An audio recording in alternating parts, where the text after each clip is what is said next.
तो ideal solution क्या होता है? वे विलयन जो राउल्ट के नियम की पालना प्रत्येक सांद्रता पर करते हैं, ऐसे विलयनों को आदर्श विलयन कहा जाता है। अर्थात आदर्श विलयन राउल्ट के नियम की पालना प्रत्येक कंडीशन में करते हैं। तो सबसे पहले अपने जानना चाहते हैं कि राउल्ट का नियम क्या है। तो राउल्ट का नियम में मान लो कि कोई एक मिश्रण है, उसमें अवयव ए व बी है। ए का वाष्प दाब मान लो ए वाष्प में बदल रहा है, इसका वाष्प दाब पी ए है। बी से भी वाष्प बन रही है, बी का वाष्प दाब पी बी है। ए के मोलों की संख्या एन ए है, बी के मोलों की संख्या एन बी है। ए के मोल भिन्न मान लो एक्स ए है, बी की मोल भिन्न एक्स बी है। तो राउल्ट के नियम के अनुसार किसी भी अवयव का वाष्प दाब उस अवयव की मोल भिन्न के सीधे समानुपाती होता है। जैसे मान लो कोई ए अवयव है, उसका वाष्प दाब ए की मोल भिन्न के समानुपाती है, उसी प्रकार किसी बी अवयव का वाष्प दाब है वो बी की मोल भिन्न के क्या होगा? समानुपाती होगा। समानुपाती का निशान जब जब हटाया जाता है तब तब एक नियतांक लगाया जाता है, और यहाँ पर अपने नियतांक लगा दिया P A note. P A note क्या है? शुद्ध अवस्था में ए का वाष्प दाब है। इसी प्रकार से पी बी समानुपाती एक्स बी है, पी बी बराबर P B naught X B हो जाएगा। और विलयन का कुल वाष्प दाब है वो पी एस है, वो क्या होगा? P A plus P B के इक्वल होगा। यानी कि विलयन का वाष्प दाब अवयव ए का वाष्प दाब और अवयव बी के वाष्प दाब के क्या होगा? योग के इक्वल होगा। यानी कि पी एस बराबर पी ए का मान यहाँ से रख दें, पी ए का मान क्या है? P A naught X A, और पी बी का मान क्या है? P B naught X B. ये राउल्ट का नियम होता है। यदि इस नियम की पालना करता है कोई तो वो आदर्श विलयन है। इसके साथ साथ आदर्श विलयन होने के लिए डेल्टा एच का मान 0 होना चाहिए। डेल्टा एच का मान 0 होने का अर्थ है कि विलयन बनाते समय न तो ऊष्मा बाहर निकलनी चाहिए, न ही ऊष्मा का अवशोषण होना चाहिए। यानी कि ऊष्मा का उत्सर्जन या अवशोषण नहीं होना चाहिए, या मैं ऐसे कहूं कि एक्सोथर्मिक या एंडोथर्मिक प्रोसेस नहीं होनी चाहिए। यानी कि डेल्टा एच मिक्स का मान क्या होना चाहिए? 0 होना चाहिए। क्योंकि कई बार अपने देखते हैं जब भी विलयन बढ़ाया जाता है तो या तो ऊष्मा बाहर निकलती है या ऊष्मा अवशोषित हो जाती है। यानी कि कुछ ऊष्मा या तो विलयन बनता है वो थोड़ा ठंडक महसूस होती है या फिर गर्म हो जाता है। जैसे मान लो आपको यदि आप जो अपने शुगर है, शुगर सॉल्यूशन तैयार करो तो विलयन ठंडा हो जाता है, तो ये आदर्श विलयन नहीं होता। इसी प्रकार से यदि आप कई बार अम्ल व क्षार को मिला दो तो क्या हो जाएगा? वो गर्म हो जाएगा, तो वो भी क्या है? आदर्श विलयन नहीं है। तो आदर्श विलयन के लिए डेल्टा एच का मान क्या होना चाहिए? 0 होना चाहिए। और इसके साथ साथ आदर्श विलयन के लिए डेल्टा वी मिक्स का मान भी क्या होना चाहिए? 0 होना चाहिए। वी मिक्स का मान 0 होने का अर्थ है कि जैसे मान लो आपने 500 ml सोल्यूट मिलाया, यानी कि विलय को मिलाया, और 1000 ml मान लो आप सोलवेंट मिलाया है, तो विलयन बना है वो 1500 ml ही बनना चाहिए। कई बार क्या होता है, सोलवेंट के अंदर जो खांचे होते हैं, छोटे छोटे छिद्र होते हैं, उनके बीच में सोल्यूट के अणु विराजमान होने से ये 1500 के बजाय 1498, 1499 या 1500 नहीं आता। यदि बराबर आता है तो इसका मतलब डेल्टा वी मिक्स का मान क्या है? 0 है। इसको अपने कह दें V1 है, ये V2 है, तो ये V है, तो V का मान क्या होना चाहिए? V1 प्लस V2 के इक्वल होना चाहिए। और डेल्टा V, तो इसका अंतर डेल्टा V होता है। डेल्टा V का मान क्या होना चाहिए? 0 होना चाहिए। तो यदि ऐसा है तो वो क्या हो सकता है कि वो आदर्श है। साथ के साथ राउल्ट के नियम की भी पालना है वो करना ही चाहिए। तो अब इसके एग्जाम्पल है, आदर्श विलयन के एग्जाम्पल। आदर्श विलयन वो है जो एक जैसे हैं, एक जैसे मिलेंगे तो आदर्श बनेगा, आदर्श विलयन बनेगा। और अलग अलग टाइप के विलयन अलग अलग प्रकार के मिलाएंगे तो वो आदर्श नहीं बन पाएंगे। जैसे इस बात को कैसे समझो कि इसका एग्जाम्पल के तौर पर अपने देखें कि आदर्श विलयन के एग्जाम्पल क्या है। एक जैसे, जैसे मान लो ये बेंजीन है और ये बेंजीन की सिस्टर टोलुइन है, एक जैसी है। ये लोटडी सी है, ये लोटडी सी के ऊपर एक CH3 जुड़ा हुआ है। तो ये बेंजीन है, ये टोलुइन है, तो एक जैसे से है, तो इनका जो मिश्रण होगा वो क्या होगा, आइडियल होगा। तो इससे अपने बेंजीन कहा जाता है। ये टोलुइन है, तो इनका मिश्रण होगा वो आदर्श होगा। इसी प्रकार से जैसे देखो ये CH3 CH2 CH2 CH2 CH2 CH3, ये हेक्सेन है। कौन सी हेक्सेन है, नॉर्मल हेक्सेन है। और इसी श्रेणी का बड़ा सदस्य नॉर्मल हेप्टेन हो मान लो।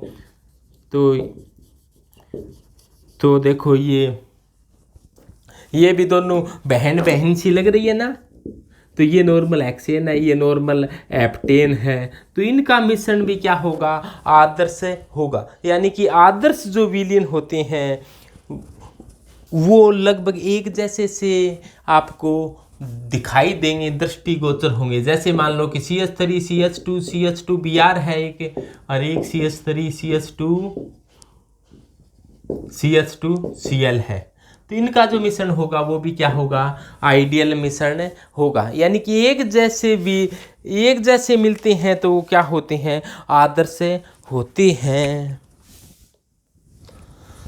तो राउल्ट के नियम से संबंधित क्राफ्ट जो आइडियल विलयन को दर्शाई। तो आइडियल विलयन वो होते हैं जो राउल्ट के नियम की पूरी पालना करते हैं। मान लो कि एक आइडियल विलयन ऐसा लिया है जिसमें अवयव A व B है।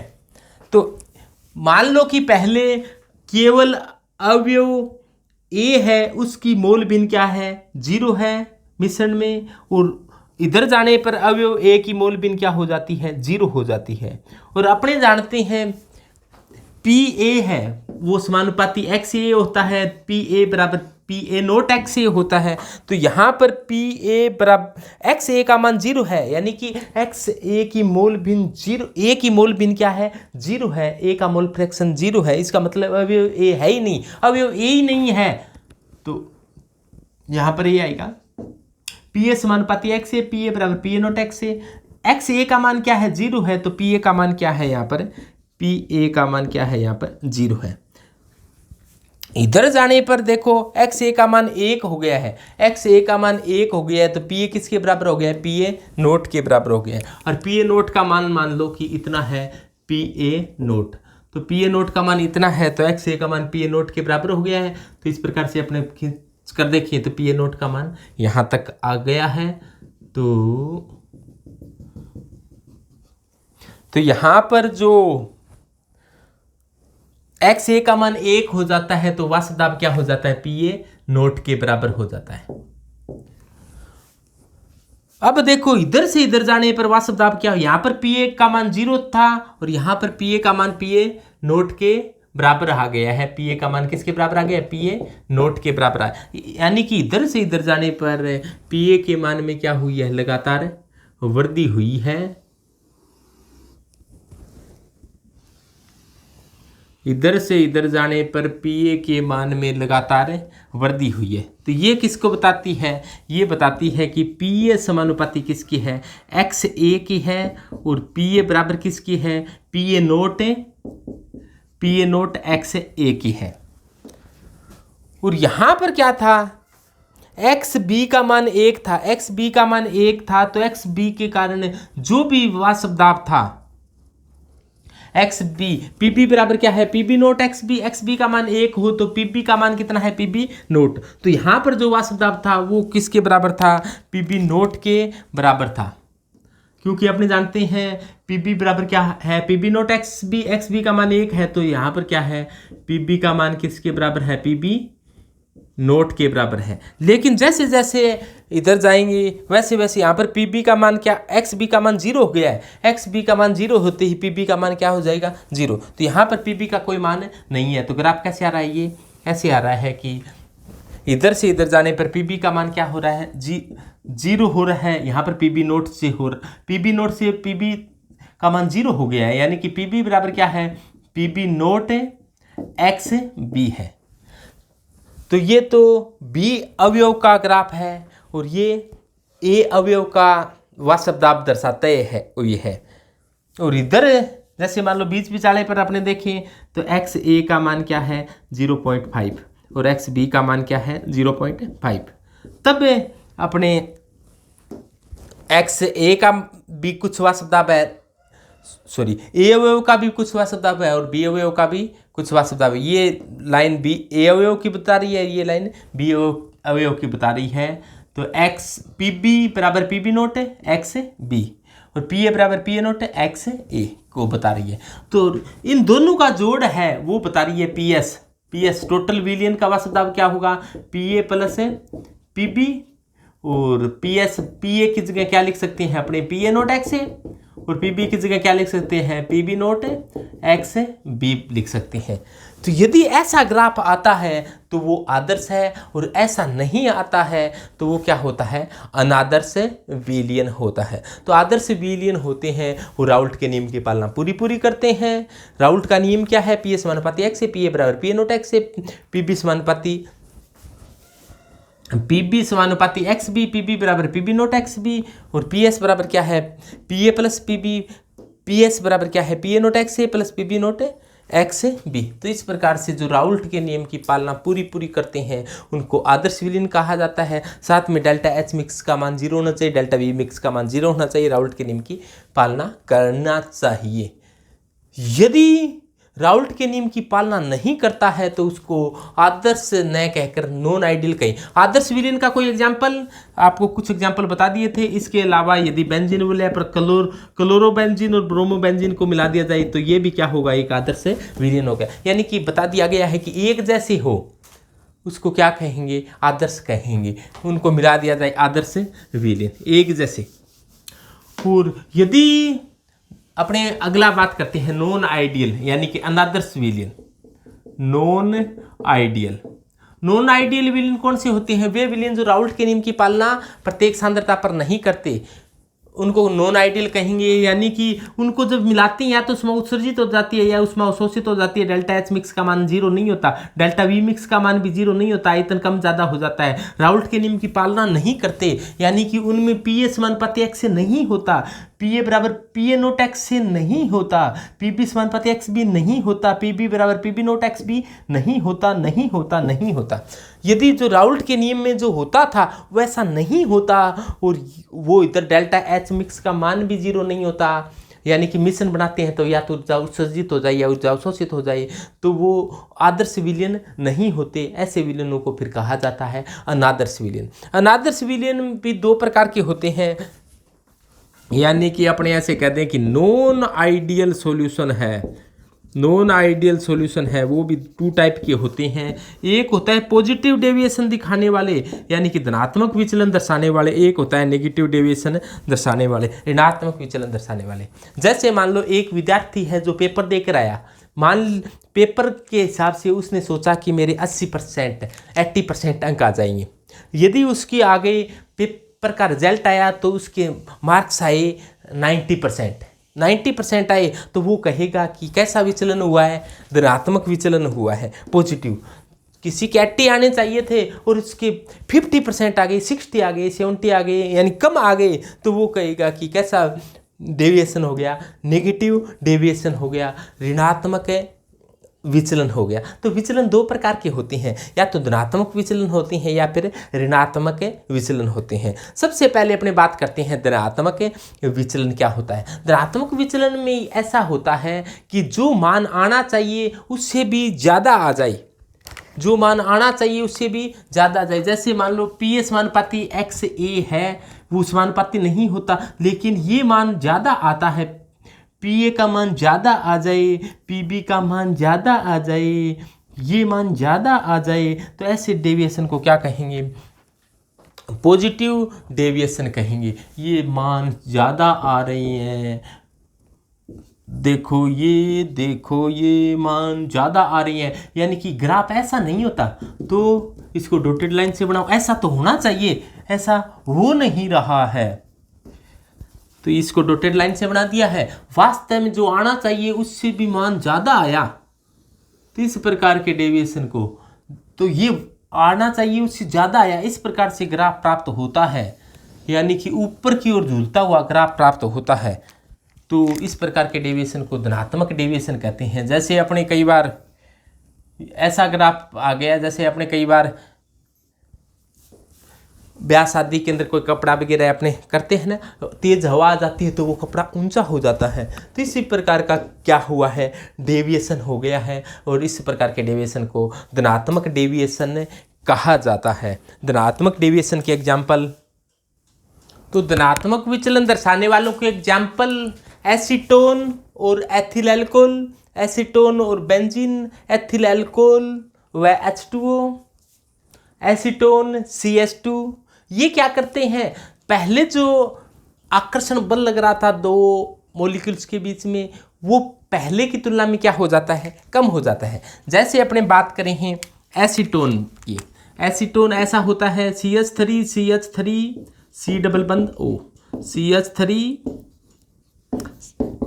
तो इस प्रकार से एसीटोन के मॉलिक्यूल होते हैं। ऑक्सीजन की विद्युतता ज्यादा है, इस पर माइनस और इस पर क्या होता है, प्लस होता है। और आप जानते हो कि एक प्लस है और एक क्या है, माइनस है। प्लस माइनस के बीच में हमेशा ही एक आकर्षण होता है, यहाँ माइनस है यहाँ प्लस है, प्लस और माइनस के बीच में एक आकर्षण होता है। इस आकर्षण को कहा जाता है, ये आकर्षण हाइड्रोजन बंध तो नहीं है, लेकिन हाइड्रोजन बंध की तरह ही एक प्रकार का आकर्षण है, तो इससे कहेंगे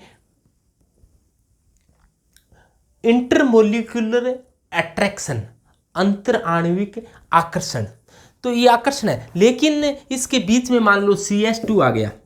अब ये मान लो कि इस प्रकार का है कि एसीटोन और CH2 का विलयन हो, तो यदि एसीटोन के साथ कोई CH2 आ गया है, तो जहां पर दूसरा एसीटोन था अब उनके बीच में क्या आ गया, CH2 आ गया है, और CH2 में कोई इस प्रकार का आकर्षण प्लस माइनस वाला सिस्टम है नहीं, तो ये आकर्षण क्या हो गया है, टूट गया है। इस आकर्षण से ये क्या थे, पहले नजदीक नजदीक आए हुए थे, अब ये आकर्षण टूट गया है, और पहले ये बंधे हुए थे आकर्षण से, तो ये वाष्प में कम बदल रहे थे, तो वाष्प दाब क्या बन रहा था, कम बन रहा था। लेकिन अब ये विलयन बनेगा तो ये आपस में बंधे हुए नहीं है, इसको थोड़ा सा गर्म करेंगे तो वाष्प में बदल जाएगा। जबकि ये पहले एक दूसरे से बंधे हुए थे, तो ये जो वाष्प में बदलना चाह रहा था, तो ये एक दूसरे से बंधे हुए थे, ये वाष्प में बदलना चाह रहा था, तो ये इसको पकड़े रखा है, बंधा हुआ है ये, तो ये इसको खींचता कि कहाँ जा रहा है, रुक जाए यहीं। लेकिन अब यदि CH2 आ गया इनके बीच में, तब ये आकर्षण बल क्या हो गया है, कमजोर हो गया है, तो वाष्प दाब का मान बढ़ गया है। यानी कि इनके लिए जो वाष्प दाब जो आता है, वो धनात्मक विचलन वालों में वाष्प दाब का मान क्या आता है, ज्यादा आता है। डेल्टा H मिक्स का मान भी क्या होता है, 0 से ज्यादा होता है। यानी कि अपने ऐसे कहते हैं डेल्टा H मिक्स होता है, वो कैसी होती है, पॉजिटिव होती है। इसी प्रकार से यहाँ पर डेल्टा V मिक्स का मान भी क्या होता है, पॉजिटिव होता है। डेल्टा V मिक्स का मान पॉजिटिव का अर्थ क्या है, जैसे मान लो 100 ml A मिलाया और मान लो 900 ml B मिलाया, होना 1000 ml चाहिए था, लेकिन ये 1000 ml से भी क्या आता है, ज़्यादा आता है। 1005 आ गया, 1010 आ गया, या 1100 ml आ गया, तो यानी कि मान इनके बीच में बढ़ जाता है। इसीलिए इनका वाष्प दाब पहले कम, मिश्रण बनाने से पहले कम होता है, लेकिन मिश्रण बनने के बाद में इनका वाष्प दाब क्या होता है, ज़्यादा होता है। जैसे मान लो एसीटोन और कार्बन डाइसल्फाइड का मिश्रण बना लिया गया, तो इसका वाष्प दाब क्या आएगा, ज़्यादा आएगा। राउल्ट के नियम से भी ज्ञात करेंगे, उससे भी क्या आएगा, ज़्यादा आएगा। तो इसी प्रकार के डेविएशन को कहा जाता है, पॉजिटिव डेविएशन कहा जाता है। जबकि नेगेटिव डेविएशन में क्या होता है, जो मान आना चाहिए उससे भी क्या आ जाता है, कम आ जाता है। तो इस प्रकार के डेविएशन को ऋणात्मक डेविएशन कहा जाता है, जब आना चाहिए उससे भी मान कम आ जाए। जैसे मान लो किसी विद्यार्थी के 80% आना चाहिए, उसके 50-60% आ जाए, तो नेगेटिव डेविएशन हो गया। तो यदि ऋणात्मक विचलन दर्शाए, यानी कि नेगेटिव डेविएशन दर्शाए, नेगेटिव डेविएशन दर्शाने वाले आदर्श विलयन हो, तो नेगेटिव डेविएशन दर्शाने वालों के लिए डेल्टा H का मान नेगेटिव होगा, डेल्टा V का मान नेगेटिव होगा, और राउल्ट के नियम से जो ज्ञात करेंगे, जितना आना चाहिए उससे भी क्या आएगा, कम आएगा। यानी कि अपने ऐसे कह दें PS का मान क्या होता है, PA0 XA plus PB0 XB होता है। लेकिन अब एक नेगेटिव डेविएशन वालों में ये क्या रह जाएगा, कम रह जाएगा, यानी कि पी ए बराबर क्या होता है, पी ए नोट एक्स से होता है, लेकिन ये क्या हो जाएगा, कम हो जाएगा। पी बी का मान क्या होता है, P B naught X B होता है, लेकिन ये मान क्या हो जाएगा, कम हो जाएगा। तो इस प्रकार के नेगेटिव डेविएशन दर्शाएगा। इसके एग्जाम्पल एसिटिक अम्ल और ये पीरिडीन है, क्लोरोफॉर्म और बेंजीन है, क्लोरोफॉर्म और ईथर है, एसीटोन और एनिलीन है। तो ये क्या करते हैं, ये नेगेटिव डेविएशन दर्शाते हैं। आना चाहिए उससे भी क्या हो जाता है, मान कम आ जाता है। तो इस प्रकार के डेविएशन को क्या कहा जाता है, नेगेटिव डेविएशन कहा जाता है, यानी कि ऋणात्मक विचलन कहा जाता है। तो इस प्रकार से आ जाता है। ये ग्राफ है वो नीचे की ओर हुआ मिल जाता है। जैसे एसीटोन, जैसे मान लो एसीटोन और क्लोरोफॉर्म है का मिश्रण भी इसी में आता है, ये एसीटोन है। इसी प्रकार से क्लोरोफॉर्म का सूत्र क्या होता है, CHCl3। तो CHCl3 है। क्लोरीन की विद्युतता अधिक होने के कारण इस पर माइनस, इस पर प्लस। इसी प्रकार से यहाँ पर क्या बन जाता है, एक अट्रैक्शन फोर्स इनके बीच में लगता है। तो इसी प्रकार से एक आकर्षण लगने के कारण क्या हुआ है, जो मान आना चाहिए वो क्या हो जाता है, उससे भी क्या हो आता है, कम आता है, यानी कि वाष्प दाब का मान कम आ जाता है। तो इसे नेगेटिव डेविएशन कहा जाता है।